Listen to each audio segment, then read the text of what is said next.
گل ہے عشق کتاباں وچ نہیں لبدا، عشق کتاباں وچ نہیں لبدا، نہ دولت ہر ہاتھ آئی، نہ شمع جلے ہر دل وچ، نہ ہر گھر وچ روشنائی، اے شراب نہ ہر میخانے، نہ ہر بندہ سودائی، آسم ہو کوئی ورنا ورنا جن صورت یار دکھائی، عشق ساکو سبق پڑھایا کرو نیند تابے داری، اس سوہنے پاک محمد دی ڈو جگتے ہے سرداری، اٹھ دے بہندے ٹر دے پھر دے نیند دا کلمہ جاری، ماجورہ جے نیند بھلایا دی ازلو قسمت ہاری۔ مصطفیٰ جو آقا اللہ کی عطا سے اتنی سماعت رکھتے ہیں کہ والدہ کے شکم میں رہ کر لوح محفوظ پہ چلتے قلم کی آواز کو سن لیتے ہیں، اور جنت میں اپنے آگے حضرت بلال کے قدموں کی آہٹ کو سن لیتے ہیں، اور جنت میں رہ کر فرش پر زمین پر اپنے صحابی کے کھانسنے کی آواز کو سن لیتے ہیں۔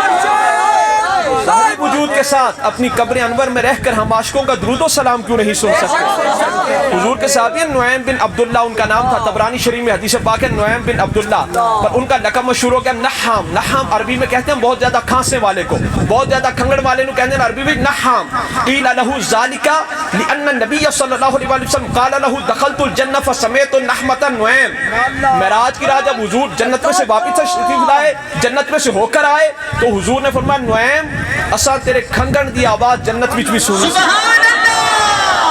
نعیم ہم نے تیرے کھانسنے کی آواز جنت میں بھی سنی تھی۔ وہ صحابی رسول انہاں دا نام سی نعیم بن عبداللہ، پر لقب مشہور ہو گیا نحام۔ نحام عربی وچ کہندے بہت زیادہ کھنگڑ والے نے، تے صحابی رسول دا نام سی نعیم بن عبداللہ، پر جدوں حضور نے معراج دی رات زمین تے تشریف لے کے فرمایا نا نعیم ہم نے تیرے کھانسنے کی آواز جنت میں بھی سنی تھی، جو انہاں دا لقب مشہور ہو گیا نحام، بہت زیادہ کھنگڑ والے، بہت زیادہ کھانسنے والے۔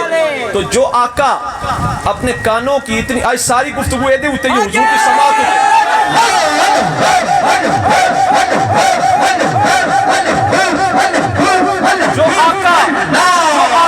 جو آقا جنت میں جلوہ فرما ہو کر زمین پر اپنے امتی کے کھانسنے کی آواز کو سن سکتے ہیں، اور اب سرکار ظاہری وجود اقدس کے ساتھ کہاں پر ہے؟ اب بھی جنت میں۔ ما بین بیتی و منبری روضۃ من ریاض الجنہ، میرے گھر اور منبر کے درمیان جتنا ٹکڑا ہے وہ جنت کے باغوں میں سے ایک باغ ہے۔ تو معراج کی رات حضور اس جنت میں ہوں تو اپنے امتی کے کھانسنے کی آواز کو سن لیتے ہیں، اور اب حضور مدینے والی جنت میں ہوں تو ہم عاشقوں کا درود و سلام بھی سن لیتے ہیں۔ عاشقان مصطفیٰ سرکار میں نعیم ہم نے تیرے کھانسنے کی آواز جنت میں بھی سنی تھی۔ سرکار نے فرمایا والدہ کے شکم میں رہ کر ہم لوح محفوظ پہ چلتے قلم کی آواز کو بھی سن لیتے تھے۔ سرکار نے فرمایا میری والدہ میں سے نور نکلا، اس نور کی روشنی میں شام کے محلات روشن ہو گئے۔ نور حضور کا دیکھنے والی آپ کی والدہ، جن کے نور سے کوئی اور اتنی دور تک دیکھ سکتا ہے، اس آقا کی اپنی نگاہ کا عالم کیا ہوگا؟ سلیمان علیہ السلام دا لشکر جا رہا سی نا، تے چونٹی نے چونٹیاں نو آکھیا اپنے اپنے بلوں میں چلی جاؤ، کہیں سلیمان علیہ السلام کا لشکر بے خبری میں تمہیں کچل نہ ڈالے۔ چونٹی نے بات کی چونٹیوں سے، تو 3 میل دور سے حضرت سلیمان علیہ السلام اس کی بات سن کر مسکرا پڑے۔ فتبسم ضاحکا من قولها، حضرت سلیمان علیہ السلام اس کی بات سن کر مسکرا پڑے۔ چونٹی نے حضرت سلیمان دی بارگاہ وچ عرض نہیں کی تھی، چونٹی نے گل کی تھی چونٹیاں نال۔ حضرت سلیمان علیہ السلام نے سن لئی کہ اسی تے حضور دی بارگاہ وچ عرض کرتے ہیں نا، یا رسول اللہ انظر حالنا، یا حبیب اللہ اسمع قالنا، اننی فی بحر ہم مغرق، خذ یدی سہل لنا اشکالنا، بلغ العلا بکمالہ، کشف الدجا بجمالہ، حسنت جمیع خصالہ، صلو علیہ وآلہ۔ اسی تے ڈائریکٹ حضور دی بارگاہ وچ عرض کرنے ہیں، یا صاحب الجمال و یا سید البشر، من وجہک المنیر لقد نور القمر، لا یمکن الصلاۃ کما کان حقہ، بعد از خدا بزرگ تو ایک قصہ مختصر۔ اسی تے ڈائریکٹ حضور دی بارگاہ وچ عرض کرنے ہیں، یا خیر من دفنت بالقاع اعظمہ، فطاب من طیبہن القاع والعقب، نفس الفداء لقبر انت ساکنہ، فیہ العفاف وفیہ الجود والکرم۔ کیڑی گل کرے کیڑیاں نال کہ حضرت سلیمان نبی اللہ سن لیندے نے، تے امتی عرض کرے محمد حبیب اللہ نال تے آقا بھی دی ارزانو سن لیندے نے۔